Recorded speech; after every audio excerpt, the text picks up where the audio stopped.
Olá pessoal, tudo bem? Sejam muitíssimo bem-vindos ao meu canal do YouTube. Mais uma vez então estamos juntos para a nossa quarta aula de prescrição penal e o pacote anticrime. Pois bem, é chegado o grande momento porque agora nós vamos falar sobre as causas suspensivas da prescrição em abstrato, lembrando que na nossa última aula nós vimos então a prescrição em abstrato, mais especificamente o seu termo inicial, conforme então esmiuçamos todo o artigo 111 do Código Penal, ok? Vamos então agora para as famosíssimas, e agora estão muito mais famosas, porque foi exatamente o que sofreu alteração com o pacote anticrime, então, causas suspensivas da prescrição, já, claro, incidindo sobre a prescrição em abstrato, ok? Bem, a primeira questão que a gente deve levantar nesse vídeo, galera, é a expressão que consta, se vocês puderem acompanhar pelo Código Penal, no artigo 116, logo acima do artigo 116, consta a seguinte, e muito errada, muito equivocada, um absurdo, a expressão causas impeditivas da prescrição. Ora, nem aqui, nem na China, com perdão, com todo respeito, são causas impeditivas. E por quê? Porque uma causa impeditiva é aquela causa que, uma vez que ela não se tenha ainda implementado, ela literalmente impede o próprio curso da prescrição. Digamos que a gente tem a prática de um fato, como a gente viu em relação, lembram, ao termo inicial de contagem da prescrição abstrata, quando nós tivermos uma causa ou uma condição, melhor dizendo, objetiva de punibilidade, a famosa COP, lembram? Lembram que somente o Estado ele reúne condições para a persecução penal a partir da efetivação dessa COP, dessa condição objetiva de punibilidade? Pois bem, é isso que nós chamamos de causa impeditiva da prescrição. É a mesma coisa, vamos lá agora para a legislação penal especial. Vocês lembram, claro, da Lei 8.069 de 90, o Estatuto da Criança e do Adolescente, que no seu artigo 241, letra B de Brasil, no seu parágrafo 1º e depois também no parágrafo 2º, certo? Ali constam basicamente duas condutas incriminadoras. Quais são? A primeira é aquela pessoa que permite o acesso ao site onde estejam armazenadas as imagens pornográficas envolvendo criança ou adolescente, conforme artigo 241, letra E de Equador, certo? E, que é uma norma de cunho explicativo, tudo isso, galera, do Estatuto da Criança e do Adolescente. E ainda a pessoa que é punida, aquela que permite o acesso a esses sites. Então, tanto o provedor de acesso como aquele que armazena as imagens pornográficas envolvendo criança e adolescente são punidos. Mas vejam que no parágrafo 2º do artigo 241, letra B de Brasil, consta algo absolutamente importante que se equivale, na verdade, àquilo que nós dissemos na última aula, todos estão lembrados? Da súmula vinculante 24 do Supremo Tribunal Federal, ou seja, uma condição objetiva de punibilidade. Por quê? Porque no parágrafo 2º do artigo 241, letra B do Estatuto da Criança e do Adolescente, está escrito o seguinte, que essas duas condutas que eu mencionei agora, elas somente passam a ser punidas no momento em que advertido ou o responsável pelo provedor de acesso ou responsável pelo site que armazena essas imagens pornográficas envolvendo criança ou adolescente forem devidamente notificados pela autoridade para desabilitarem tanto o acesso e também, caso seja a pessoa responsável por armazenar as imagens, então, que retire as imagens, então, do seu site, ok? E, geralmente, então, aí se dá um prazo de 5 dias. Então, nesse ínterim aí desses 5 dias que a pessoa tem para retirar as imagens ou impedir o acesso a essas imagens, na verdade, ali está a condição objetiva de punibilidade. Então, o Estado fica impedido de punir, logo há uma causa também impeditiva de termo inicial de contagem da prescrição. É justo, Se o Estado não pode exercer a sua pretensão punitiva, é muito justo que o Estado, portanto, ao não punir, nesse caso, não está sendo inerte, que é uma das bases da prescrição. E, ora, se o Estado não está sendo inerte, significa que ele não pode ser punido pela prescrição. O Estado, agora eu digo, ok? Porque falo em punido, punição, a gente já logo pensa que é o réu. Não, aqui no caso é o Estado, tá, galera? Então, isso é muito, muito, muito importante que vocês tenham em mente, certo? Então, causas impeditivas ali no artigo 116 não é que está errado, está ultra, super, mega, blister errado. E por quê? Porque, na verdade, são causas suspensivas e não impeditivas. Lembrando que eu sempre costumo fazer uma brincadeira em aula, né? Mas aqui é para não esquecerem. Qual a diferença de uma causa suspensiva? Isso cai em prova, tá? De uma causa suspensiva e de uma causa interruptiva. A causa suspensiva é em qual? Aqui, por exemplo, perto da minha casa em Porto Alegre, há muitos e muitos anos, enfim, né? Tinha um prédio que era da Encol, a falida e extinta Encol. Qual é o estado que ela era mesmo? Brasília. Pois é, lembrei agora. E aí, o que acontece? Era um prédio também de uma cor pouco duvidosa, de gosto duvidoso, né? Azul, eu sou colorado, mas enfim. Aquele prédio hoje, claro, ele já tem lá os seus 13, 14 andares, mas à época, ele lá no terceiro andar, quarto andar, né? Ele foi paralisado, suspenso, por quê? Porque a Encol faliu. Então todo mundo, na verdade, nem foi uma vaquinha, foi um boizinho, né? Porque tiveram que ganhar, né, arrecadar muito dinheiro para que aquela obra continuasse. O que acontece? Na verdade, então, isso eu costumo chamar de causa suspensiva em call. Por quê? Porque quem tinha, e que tristeza, né? Comprado algum prédio da Encol na planta, e o prédio começou a ser construído, e daqui a pouco ele parou. Quem começou depois, né, enfim, já injetando o dinheiro dos próprios futuros moradores, ele começou de onde parou. Então a causa suspensiva, ela aproveita aquilo que já foi construído, aquele espaço de tempo que já transcorreu. E no caso a causa interruptiva, ela começa, ou melhor, recomeça, foi essa a pergunta de prova, recomeça a partir do zero, ou seja, é o Palace 2. Então, para, né, ter aquele link da construção, tudo eu costumo comparar então com isso, ou seja, causa suspensiva Palace 2 e causa interruptiva, certo? Causa suspensiva a Encol e causa interruptiva o Palace 2, certo? Porque no caso do Palace 2, tudo foi pro brejo. E claro, né, tudo que vem do carnaval, eu, por exemplo, nasci em novembro, é só fazer o cálculo, eu fui gerado em fevereiro, provavelmente na época também, mês de carnaval, né, não podia ter dado muito certo. Mas ali na hora eu acabei trocando, tá?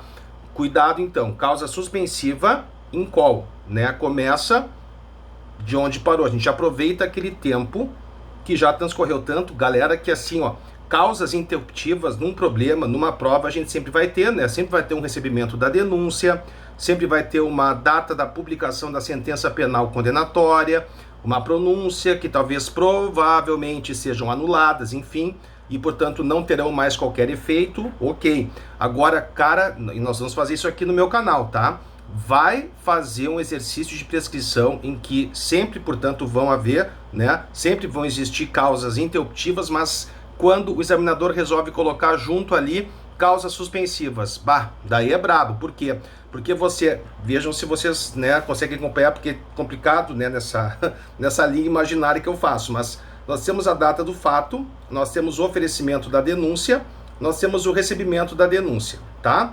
Aí no recebimento da denúncia, digamos, transcorra um período X e geralmente dá assim em cima do laço, né? É muito difícil que alguém pergunte prescrição penal numa prova, principalmente uma prova dissertativa, e que não seja para você declarar extinta a punibilidade pela prescrição, inclusive numa prova do Ministério Público. Eles querem saber, claro, se você sabe calcular a prescrição. É aquela mesma baboseira que alguém diz, né? Ah, pois é, eu fiz prova para juiz, né? E olha, eu sei de muita gente que absolveu o réu na sentença penal, enfim, que, né, tem a prova de sentença, e foi aprovado. Me mostra, porque eu não acredito. Por quê? Porque daqueles 10 pontos, cara, 4 são de fundamentação e 4 são da aplicação da pena. O resto, bom, o resto é o resto. Então não me vem com essa que a criatura absolveu o réu. Ele pode ter absolvido um dos 327 milhões de réus que o problema vai colocar. Agora, absolver todo mundo sem mostrar que sabe aplicar pena pelo método trifásico, não me vem com essa, porque assim não cai, tá? Então, vamos lá, vamos prosseguir. Aí, nesse meio tempo, surge, sei lá, uma suspensão condicional do processo. Artigo 89 e, como diz o parágrafo 6º da lei do JEC, fica suspenso o prazo prescricional enquanto perdurar a, né, sabemos, suspensão condicional do processo. Se nós tivermos, por exemplo, depois vamos comentar, logicamente, o artigo 28A, muito importante e que vai dar ainda muito pano para manga. A gente vai comentar sobre isso, né? Eu quis começar com, olha, não que seja amena a prescrição, né? Mas diante das inovações do pacote anticrime no Código de Processo Penal, cara, olha, vocês vão sentir saudade da prescrição quando eu começar os vídeos falando sobre processo penal e pacote anticrime, tá? Segura a tua onda aí, vamos lá, vamos junto, tá? Então, vamos lá, recapitulando, tá? Se houver, por exemplo, a firmatura de um acordo de não persecução penal, que alguns entendem, inclusive, que é cabível retroativamente, como meu querido amigo Ari Lopes Júnior, certo? Quem eu respeito demais, o cara é extremamente inteligente, mas depois eu vou comentar também sobre isso, tá? Mas, então, enquanto a pessoa, ela firma, né, o réu firma, ou o autor do fato, o acusado, porque isso é firmado antes do oferecimento da denúncia, ou ainda... Para alguns, isso pode ser feito já em processos em andamento, certo? Porque é a regra mais benéfica para o réu. Então, nós vamos ter também, como ali diz, uma causa suspensiva da prescrição. Aliás, o artigo 116 exatamente diz isso, né? Num dos incisos que foi uma das inovações em relação à prescrição penal trazida pelo pacote anticrime, ok? Então, aí vocês imaginem, a gente tem aquele prazo, né? Que zerou exatamente no dia do recebimento da denúncia ou da queixa válidos. O recebimento da denúncia ou da queixa deve ser válidos. Válidos que eu digo porque pode ser tanto a denúncia como a queixa, tá? E aí o que acontece? Nesse caso a gente vai zerar o prazo. E aí você tem ali, a partir daquele mesmo dia, porque é um prazo penal, então no dia da interrupção já começa, ou melhor, recomeça a contagem da prescrição. Aí daqui a pouco você tem uma causa suspensiva. Aí você congela o prazo e daqui a pouco, antes, obviamente, da próxima causa interruptiva, o que você tem? Você tem, né, digamos que o réu, ele não tenha cumprido a suspensão condicional do processo.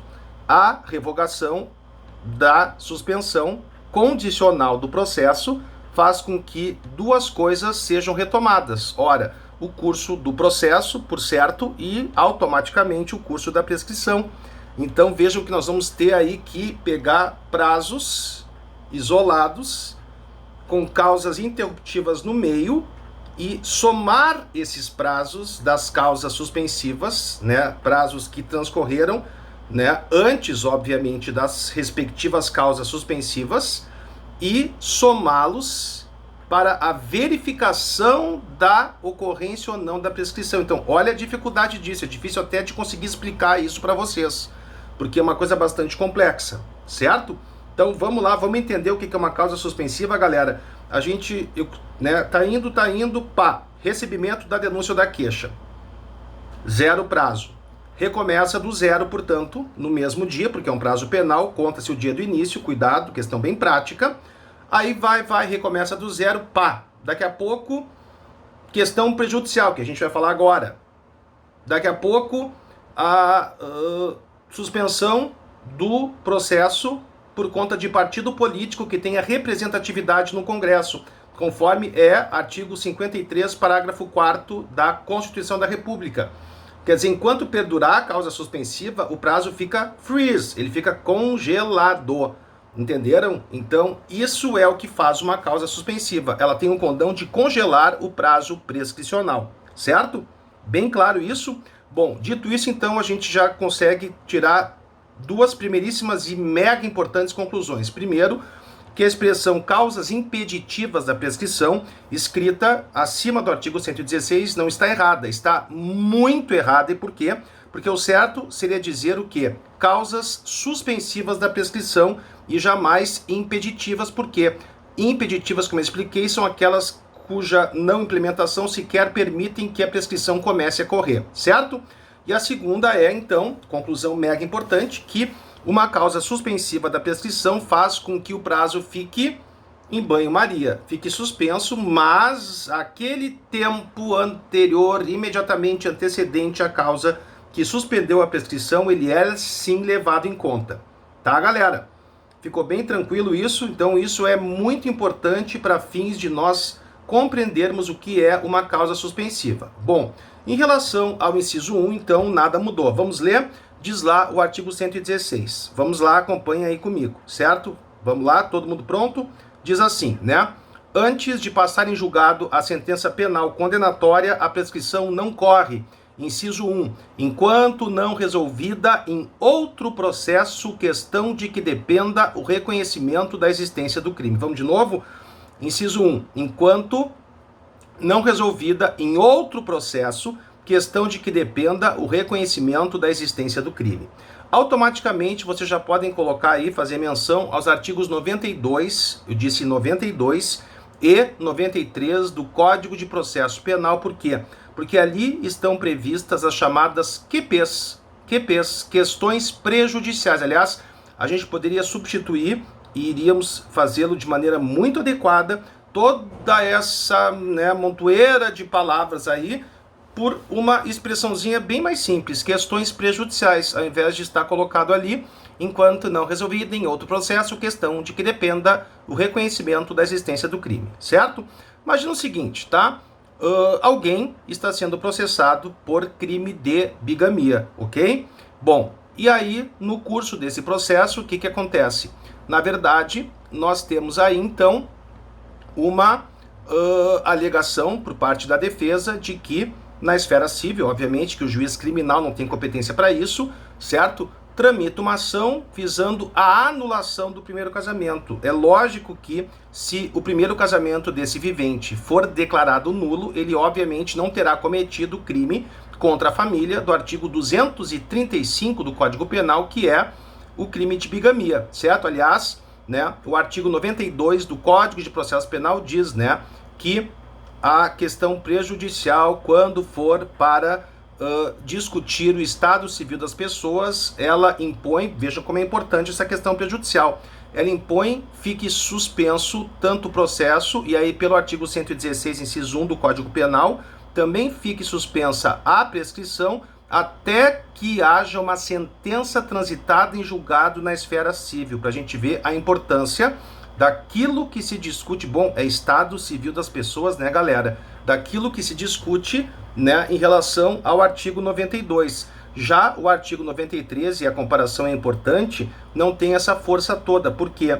Porque são questões que envolvem tudo que vocês imaginarem, menos o estado civil das pessoas. Por exemplo, nós sabemos lá do artigo 181 do Código Penal, lembram? As chamadas imunidades absolutas ou escusas absolutórias nos crimes patrimoniais, claro, desde que não praticados mediante violência ou grave ameaça contra a pessoa, desde que não praticados contra maiores de 60 anos e também não protegem o terceiro estranho à relação de parentesco.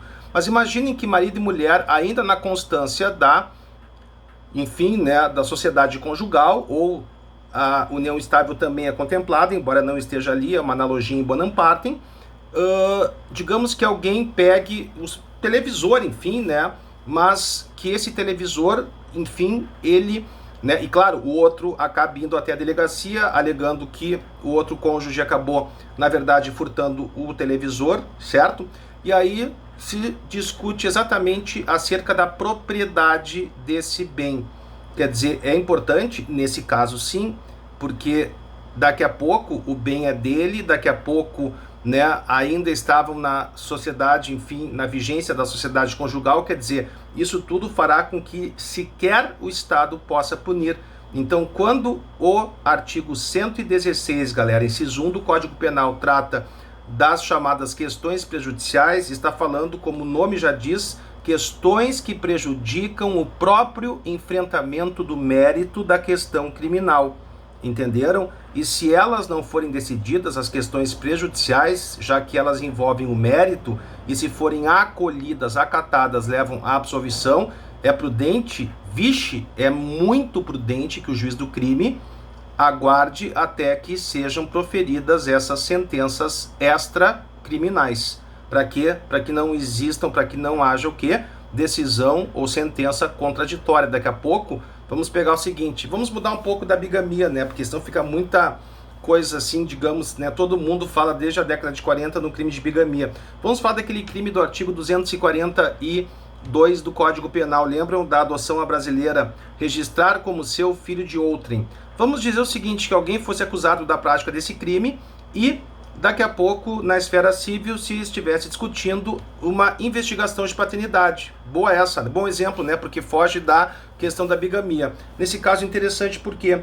Porque se efetivamente houver a declaração no civil, por óbvio, porque o juiz criminal não tem competência, de que efetivamente aqueles que estão envolvidos na ação civil e criminal forem efetivamente pai e filho, por exemplo, ora, não haverá o crime esse da adoção à brasileira, ou seja, né, de registrar como seu filho de outrem, que é a terceira figura do artigo 242 do Código Penal, entenderam?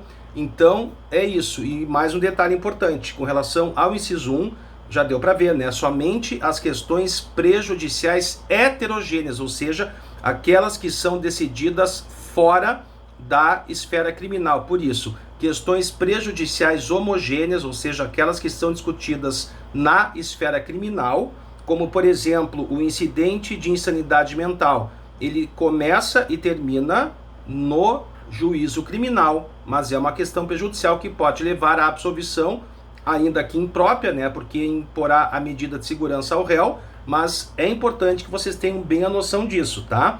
Elas suspendem o processo, as prejudiciais homogêneas, que, portanto, ficam dentro da esfera do processo penal, mas elas não suspendem a prescrição. Como é que eu sei disso, professor Pietro? Basta a leitura atenta, não foi à toa que eu li 3 vezes o inciso 1 do artigo 116, que diz, vamos lá? Enquanto não resolvida em outro processo. Outro processo implica outro processo que não um processo que tramite na esfera criminal. Então ele pode e deve tramitar em qualquer outra esfera, administrativa, civil, comercial, mas nunca na esfera criminal, ok? Mais uma questão para a gente matar esse inciso 1, tá? Digamos que num delito de homicídio se esteja discutindo na esfera civil acerca da relação de parentesco, de uma eventual paternidade entre, né, digamos num parricídio, da eventual paternidade da vítima em relação ao autor do fato criminoso, do homicídio. Isso seria uma questão prejudicial apta, minha cabeça já está mostrando, né, a resposta. Isso seria uma questão prejudicial apta a efetivamente fazer suspender o processo e a prescrição? Não. Galera, o que representa para um crime de homicídio o fato de o filho ter matado o pai ou vice-versa? É algo de que dependa o reconhecimento da existência do crime? Não, porque isso é uma mera circunstância do crime. Se for reconhecida a relação de parentesco, no máximo isso irá gerar uma agravante, que é uma circunstância do crime. Então, ó, enquanto não resolvida, em outro processo, questão de que dependa o reconhecimento da existência do crime. Ou seja, isso é só para a questão de elementares, que é o que? Como é que a gente define uma elementar? É tudo aquilo que se mostra imprescindível, certo? É tudo aquilo sem o que o crime não existe. Estão vendo que eu acabei de fazer o meu pseudo cabelo, né? Imagina o seguinte, eu pegue uma gilete, como eu faço com gilete, e eu sempre rapo 3 vezes, 4 vezes por semana o meu cabelo. Sem meu cabelo eu vivo ou não? Vivo. Só que vivo como Bozo, mas eu vivo. Então o meu cabelo para mim, e não é para rir, pra gente lembrar, o meu cabelo para mim é uma circunstância, porque com ou sem ele eu vivo. Por isso que a gente diz no direito penal que circunstância é todo dado acidental, eventual, certo? Acessório do delito. A sua supressão ou alteração, no máximo, levarão à alteração da pena, mas jamais irão ter o condão de modificar o crime. Ao passo que uma elementar, imagina que eu pegasse essa gilete, desse um talho no meu pescoço e minha cabeça, não ia ser assim, mas a minha cabeça caísse. Ora, a minha cabeça para mim, se bem que não serve para quase nada, mas a minha cabeça para mim, como para todos nós, né? Nossa cabeça, nosso cérebro é uma elementar. Por isso que a gente define elementar como sendo o quê? Todo dado principal, caracterizador, identificador do delito. A sua supressão ou alteração fazem com que haja ou uma atipicidade relativa ou absoluta. O que significa uma atipicidade relativa ou absoluta? Atipicidade significa, em primeiro lugar, isso tanto vale para relativa como para absoluta, aquele crime originalmente falando, ele não subsiste de forma alguma. Mas quando é uma atipicidade relativa, ó minha cara, sobra um crime genérico. É o caso famoso do peculato. Se a gente retirar a expressão funcionário público, sempre vai sobrar ou uma apropriação indébita, ou um furto, ou um estelionato, entenderam? Agora, quando há uma atipicidade absoluta, olha a minha cara. Tipo, eu sou o réu. Imagina uma prevaricação. Existe algum crime em que um particular, por deixar de fazer alguma coisa, em razão de sentimento pessoal ou interesse próprio, pratique crime? Não, porque a prevaricação é um crime funcional próprio e só é fato típico, ilícito e culpável porque cometido por servidor público. Aí nós temos então, retirando-se a elementar, entenderam por quê, né? Porque vai mudar o crime, nós não vamos ter crime, por isso que o réu tá assim, ó, crime algum, certo? Bom, nós estamos com quase 30 minutos, eu tive que explicar bastante esse inciso 1, tá? Mas a gente logo já vai para a nossa, quinta aula de prescrição, e aí nós vamos então falar sobre os demais incisos. Segura a tua onda aí, porque estamos chegando lá no pacote anticrime, tá? Isso que eu estou tentando ser o mais objetivo e explicativo profundamente, claro, mas de maneira concisa para a gente aproveitar ao máximo o tempo, tá? Nós voltamos em breve, um beijo muito grande para vocês e até já!